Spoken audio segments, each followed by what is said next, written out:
Hello, everybody, and welcome back to Odin's Movie Blog. I am the critic who is a cynic. Hope you're doing well, and today I'm going to be talking a little bit about The Mandalorian, specifically Episode 3 of The Mandalorian, and also a little box office update at the end of the video. So starting off with The Mandalorian, I have been a very big fan of this show ever since it started, which just, to me, it feels great. It really does feel great to actually be happy and excited about Star Wars again. Now, don't get me wrong, because I know there's a lot of people out there that are attacking channels that have been very critical of the Disney-run Lucasfilm because we're being positive about something that they've done, but we do need to give credit where credit is due, and I think that the work that Jon Favreau so far has done on The Mandalorian has been fantastic. His writing of the first 3 episodes has been really good, really solid. Has it been perfect? No, there's definitely been flaws. The first 2 episodes, I think, had the most flaws out of any, especially when it comes to pacing and the amount of time that's being used, and also just the way that they were brought together and put together.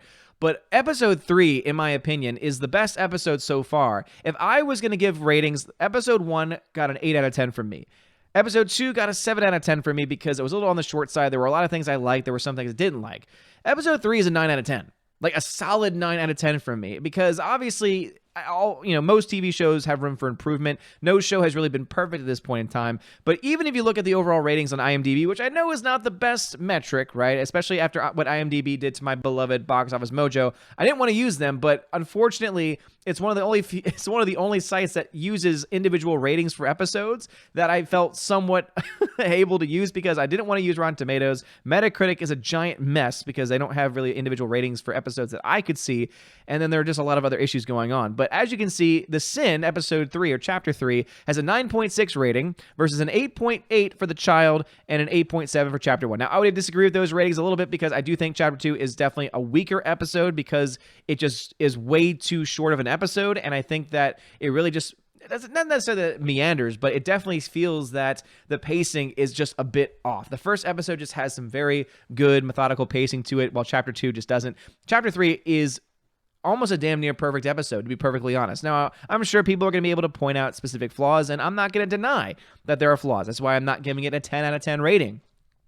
But I am excited to see all of the different things that have been brought in. Obviously, I'm loving Baby Yoda, and I don't care what RK Outpost says. Baby Yoda is what I'm going to be calling this creature, and Baby Yoda is freaking adorable, and the adorableness of that creature continues. But also, I'm loving how we're getting a very slow burn reveal of who the Mandalorian actually is. I'm loving all of the different parts that are going into the Mandalorian history, and I think this episode really opens up the universe in a way that other episodes have not done up to this point in time. I don't want to do any major spoilers for what happens, but all I can say is that especially the ending of this episode is just everything that I've been wanting from Star Wars for the past 5+ years. Ever since Disney took over, I thought, okay, this is the capacity that they might be able to have. And of course, with the sequel trilogy, we've gotten none of it. We've gotten just complete trash, garbage, nonsense, and woke political commentary. But now we're finally getting a show that up to this point, and again, we could easily be proven wrong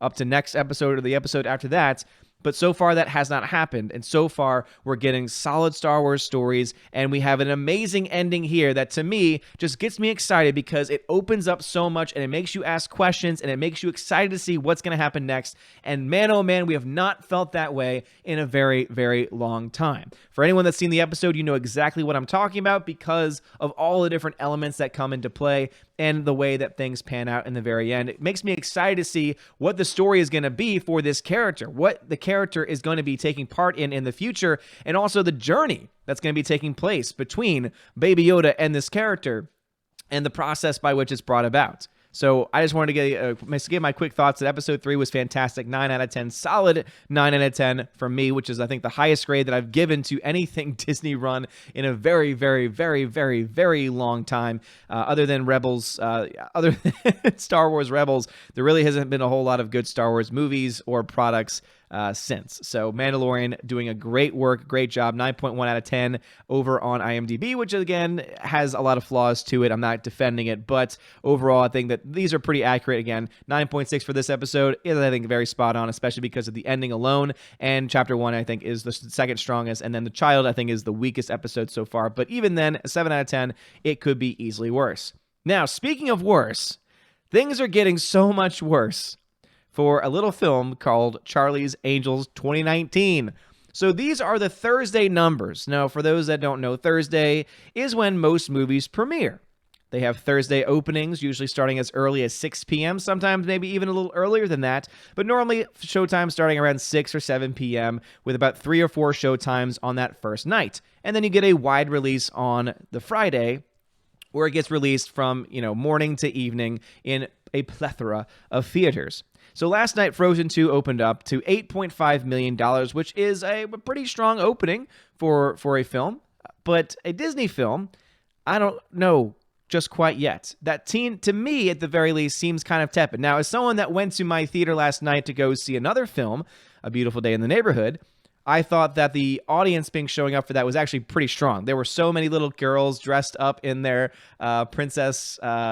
Oh my goodness, I'm blanking on the names because they don't really matter all that much to me. But not Anna, but Ilsa. There were plenty of little Princess Ilsas running around, and I'm sure they were very excited to go see it. So the theater was hopping last night. So I know that it did well, but $8.5 million, to me right now, again, I have to compare it to other films, just doesn't sound all that impressive. And I'm wondering if that's even the complete number, because you all know that the numbers has been trying to keep up with the influx of people that have been fleeing to it ever since boxofficemojo.com pretty much died, but $8.5 million doesn't really sound all that impressive to me. Ford v Ferrari, though, coming in on its second Thursday night with $2 million. It's very, very impressive for that film.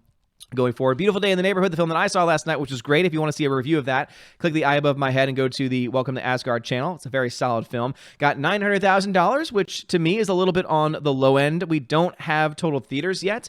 That was one thing I was hoping that we would get on this site, is we would know how many theaters it's being released in. I'm kind of wondering if it has a limited release or if it's not in a whole lot of theaters, and that might be the reason why. But hopefully more people go see it, because it's not very often we get some genuinely good PG films that aren't campy and stupid, and this is a wonderful film regardless of its rating. It is PG, though, so it's good enough for you to be able to take your family, your kids to, and I think that it's a good thing to bring your kids to, because I think it teaches a lesson that Mr. Rogers taught to countless numbers of kids back in the day about opening up conversations, talking, and about trying to basically find common ground with the people around you. Midway, still making money with $715,000.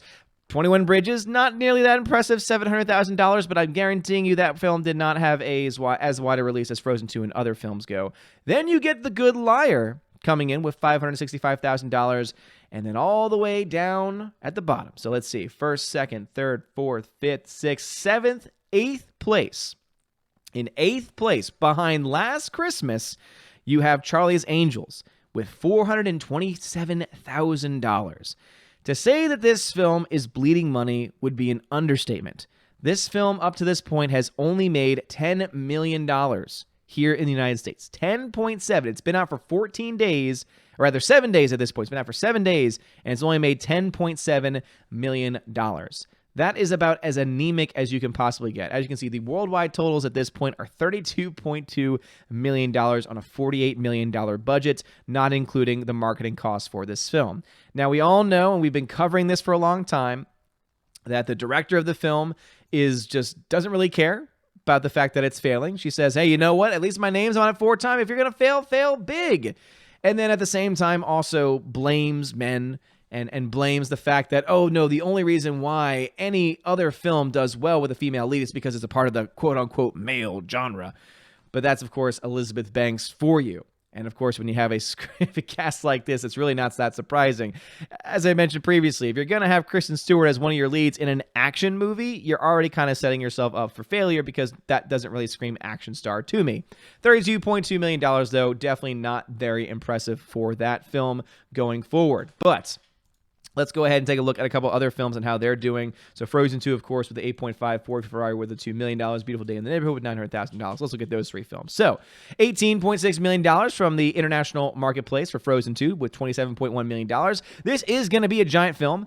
I honestly suspect that you could potentially see this film not do as well as the first one, because sequelitis tends to run deep at this time of the year, especially with all the sequels and all the remakes that we've been getting recently. But also, from what I've been hearing from early reviews, is that this seems to be a pretty lazy attempt at a remake. It seems to be more of a cash grab sequel than an actual well-thought-out sequel. It's not like a Toy Story movie where those films up until number 4 were all well-thought-out, were all good movies. Obviously, they were made because they knew they would make money, but at least we got a good movie out of it in the process.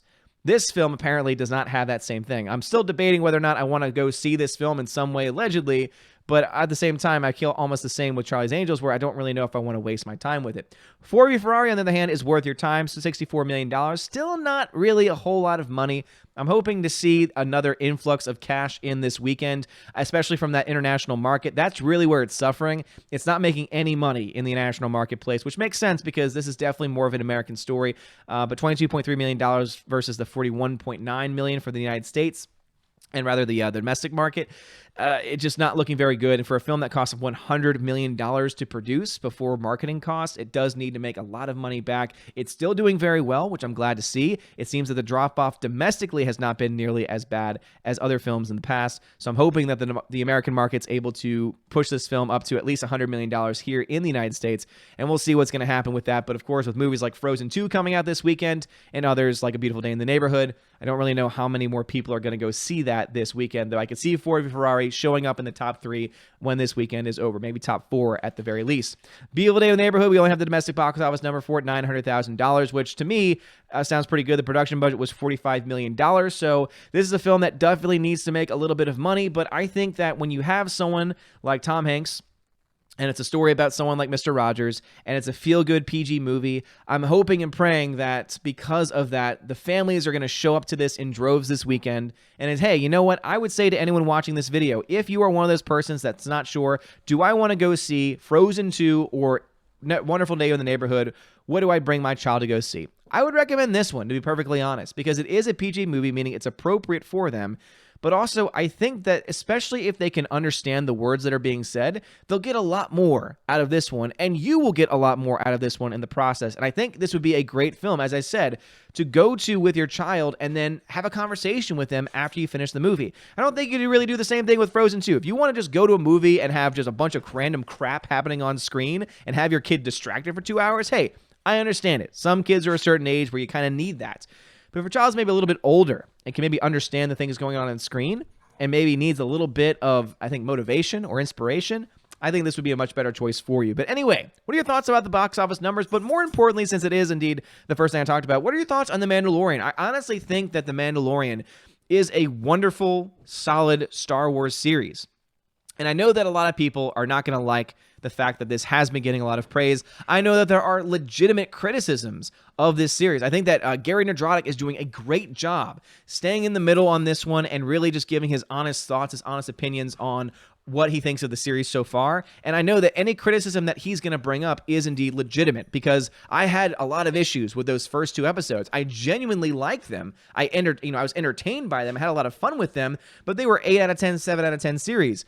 But this one, honestly, and I'm sure I'm going to talk about this with Gary on Nerdrotic's channel tonight on the Friday Night Tights, I think that this might be, so far, the best episode, and I would say even potentially the best thing that Disney Star Wars has done since Star Wars Rebels. And I would love to hear anyone try and say, if they've seen this episode, if there's something that maybe I'm missing out of Disney Star Wars since that time that could possibly be better than this episode in particular. Let me know. Let me know your thoughts about The Mandalorian and all the things we talked about in the comment section below. If you like this video, smash that like button, give me a subscribe. It helps me out a lot. You are all amazing and beautiful people. This is the way, and God bless.